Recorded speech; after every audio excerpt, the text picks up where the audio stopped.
Consejos de tu fisioterapeuta para un saludable confinamiento. Niños y niñas, adultos y mayores, debemos quedarnos en casa. Como profesionales sanitarios sabemos que esta es la mejor forma de prevenir futuros contagios del COVID-19 y cambiar la situación actual lo antes posible. Pero atención, eso no significa estar todo el día tirado en el sofá o en la cama. Es necesario no estar largos periodos de tiempo inactivos para evitar problemas de rigidez y molestias articulares, pérdida de fuerza, problemas circulatorios y respiratorios, etc. Así que vamos a darte 10 consejos muy sencillos. 1. No prolongues más de lo habitual el tiempo en la cama. 2. Hidrátate bien y ajusta la dieta a las necesidades reales del momento.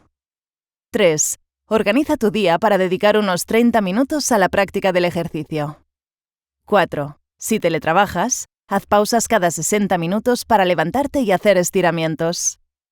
5. Para no perder fuerza en las piernas, puedes hacer series de 15 sentadillas o bajar y subir escaleras.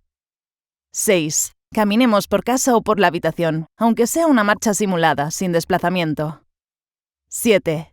Para mantener tus brazos en condiciones, puedes hacer unas flexiones en la pared o apoyado en la mesa. 8. Si conoces técnicas como el pilates, el yoga o similares, utilízalas para tus estiramientos. 9. Si te gusta bailar, baila. Será genial para tu bienestar físico y mental. 10. Si dispones de material como bandas elásticas, bicicletas estáticas, cintas de marcha, steps o mancuernas, serán un excelente complemento para tu programa de ejercicios. Recuerda, lo importante es seguir activo para evitar efectos adversos para tu salud.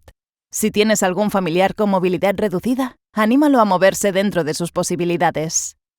Sigue las recomendaciones de profesionales sanitarios. Si tienes dudas, contacta con tu fisioterapeuta. Quédate en casa, pero sin perder la salud.